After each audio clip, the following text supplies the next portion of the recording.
मी अटी सांगितल्या. मला येईल तसे शिकवणार. मधून सुट्ट्या असणार. मला वेळही दुपारीच 1 तास असतो.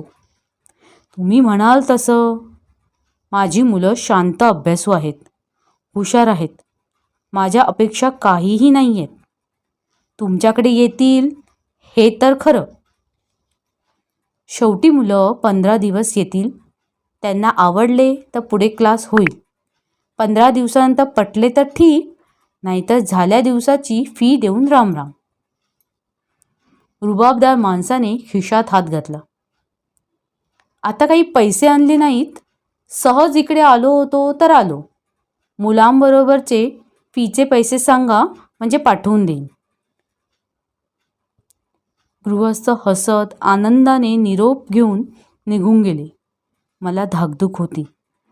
यांना हे वाड्यातल्या मुलांचेही सांगितले नव्हते. हे नवीन कसे सांगायचे? सगळंच बंद करून टाकतील. त्यांना व्यवसाय म्हणून हे करणं पसंत नव्हतंच. पैसे घेतली की जबाबदारी येते. तसा वेळ तयारीही लागते. आणि एवढा व्याप सांभाळून यात कशाला पडायला पाहिजे? साहजिकच आपल्या मुलांचा अभ्यासाकडे दुर्लक्ष होणार. पण विचार केला, सांगू 15 दिवसांनी.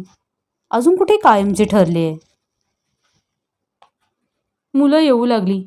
खरंच हुशार, शांत, अभ्यासू. गृहपाठ नीट करायची. त्यांचा काहीच त्रास, टेन्शन नव्हतं. 15 दिवस छान गेले. एक चाचणी परीक्षा झाली. मुलांचे मार्क्स वाढले होते. मग काय, मुले येऊ लागली. मला वाटलं गृहस्थ फीचं विचारतील किंवा फी पाठवतील. मुलांबरोबर फीचा निरोप पाठवला. मुलांनी सांगितले गावाला गेलेत. परत आठवण केली, फिरतीची नोकरी, तिकडे गेलेत. मग आजारी आहेत. परवा उद्या करता करता 2 महिने होऊन गेले. मग मात्र मनात पाल चुकचुकली. काहीतरी पाणी मुरते आहे. ते गृहस्थ फिरकत नाही आहेत. मुले काहीतरी कारण सांगतात. फीही आणत नाही आहेत.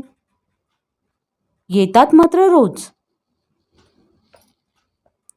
अरे मला तुमचा पत्ता सांगा, मी येते बाबांना भेटायला. मुलं नीट पत्ताही सांगेनात.